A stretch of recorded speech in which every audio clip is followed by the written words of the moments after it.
ಜೆಡಿಎಸ್ನಲ್ಲಿ ಆಂತರಿಕ ಕಚ್ಚಾಟ ಇದೆ. ಮೈತ್ರಿ ಮೇಲೆ ಇದು ಎಫೆಕ್ಟ್ ಆಗ್ತಾ ಇದೆ. ಖುದ್ದು ಅಖಾಡಕ್ಕೆ ಇಳಿದಿದ್ದಾರೆ ಮಾಜಿ ಪ್ರಧಾನಿ ದೇವೇಗೌಡರು. ಬಿಜೆಪಿ ಜೊತೆಗಿನ ಮೈತ್ರಿಗೆ ಡ್ಯಾಮೇಜ್ ಆಗುತ್ತಾ ಇದೆ.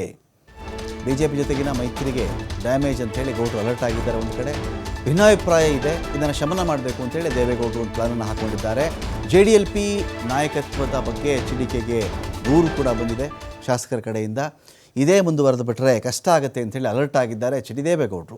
ಸ್ಥಳೀಯ ಸಂಸ್ಥೆಗಳ ಚುನಾವಣೆಗಳಿಗೆ ಪಕ್ಷ ಸಂಘಟನೆಗೆ ಒತ್ತು ಕೊಡ್ತಾ ಇದ್ದಾರೆ. ಆಂತರಿಕ ವಿಚಾರಗಳ ಬಗ್ಗೆ ನಾಯಕರೊಂದಿಗೆ ಚರ್ಚೆಗೆ ಸಜ್ಜಾಗ್ತಾ ಇದ್ದಾರೆ. ಜನವರಿ 12ಕ್ಕೆ ಮಹತ್ವದ ಸಭೆಯನ್ನು ದೇವೇಗೌಡರು ಕರೆದಿದ್ದಾರೆ. ಪಕ್ಷದಲ್ಲಿನ ಅಸಮಾಧಾನ, ಶಾಸಕರ ದೂರಿನ ಬಗ್ಗೆ ಚರ್ಚೆ ನಡೆದಿದೆ. ದೇವೇಗೌಡರ ಬಗ್ಗೆಯೂ ಕೂಡ ಚರ್ಚೆಯನ್ನು ಮಾಡಲಿದ್ದಾರೆ ನಾಯಕರು. ಕಾಂಗ್ರೆಸ್ ವಿರುದ್ಧದ ಪ್ರತಿಭಟನೆ ಸಪೋರ್ಟ್ ಮಾಡ್ತಾ ಇಲ್ಲ ದೇವೇಗೌಡರು. ಕಾಂಗ್ರೆಸ್ ವಿರುದ್ಧ ಪ್ರತಿಭಟನೆ ಆದರೆ ದೇವೇಗೌಡರು ಸಪೋರ್ಟ್ ಮಾಡಲ್ಲ. ಅದಕ್ಕೆ ದೇವೇಗೌಡರ ಸಮ್ಮುಖದಲ್ಲಿಯೇ ಅಸಮಾಧಾನ ಆಗಿರ್ತಾರೆ. ಇದಕ್ಕೆ ಬ್ರೇಕ್ ಹಾಕಬೇಕು ಅಂತ ಕೂಡ ತಯಾರಿ ನಡೆದಿದೆ. ತಿಳಿಸ್ಕೊಳ್ಳಿಕ್ಕೆ ಎಲ್ ಸ್ವಾಮಿ ಯಾವ ರೀತಿಯಲ್ಲಿ ಈಗ JDS ಆಂತರಿಕ ಕಚ್ಚಾಟಕ್ಕೆ ಬ್ರೇಕ್ ಹಾಕೋದಾದರೆ ಯಾವ ಥರ ಹಾಕಬೇಕು ಅಂತ ದೇವೇಗೌಡರ ಪ್ಲಾನ್ ಇದೆ ಅಂತ?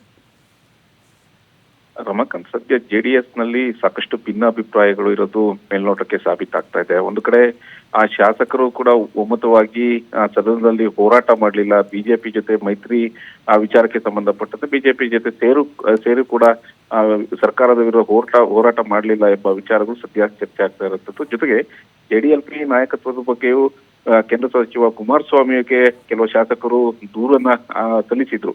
ಈ ಎಲ್ಲಾ ಬೆಳವಣಿಗೆ ಹಿನ್ನೆಲೆಯಲ್ಲಿ ಖುದ್ದು ಈಗ ಮಾಜಿ ಪ್ರಧಾನಿ ದೇವೇಗೌಡ್ರೆ ಎಲ್ಲ ನಾಯಕರ ಒಂದು ಸಭೆಯನ್ನ ಕರೆದು ಸಭೆಯಲ್ಲಿ ಸಮಸ್ಯೆಗಳಿಗೆ ಸೇರಿದಂತೆ ಹಾಗೂ ಪಕ್ಷ ಸಂಘಟನೆ ಹಾಗೂ ನೂತನ ಅಧ್ಯಕ್ಷರನ್ನಾಗಿ ಯಾರನ್ನ ಆಯ್ಕೆ ಮಾಡಬೇಕು ಎಂಬ 3 ವಿಚಾರಗಳನ್ನ ಇಟ್ಕೊಂಡು ಈಗ ನಾಯಕರು, ಶಾಸಕರು, ಮಾಜಿ ಶಾಸಕರು, ಸಂಸದರನ್ನ ಸೇರಿಸಿ ಒಂದು ಸಭೆಯನ್ನ ಮಾಡಿ ಸಭೆಯ ಮೂಲಕ ಪಕ್ಷದ ಅಸಮಾಧಾನ, ಪಕ್ಷದಕ್ಕೆ ಹೊಸ ನೂತನ ಅಧ್ಯಕ್ಷರು ಸೇರಿದಂತೆ ಆಂತರಿಕ ಅಸಮಾಧಾನ ಫುಲ್ ಸ್ಟಾಪ್ ಹಾಕೋದಕ್ಕೆ, ಜೊತೆಗೆ ಈಗಾಗಲೇ ಪಕ್ಷದ ಆಂತರಿಕ ವಿಚಾರಗಳಿಂದ ಸಾಕಷ್ಟು ಹಿನ್ನಡೆ ಆಗ್ತಾ ಇದೆ.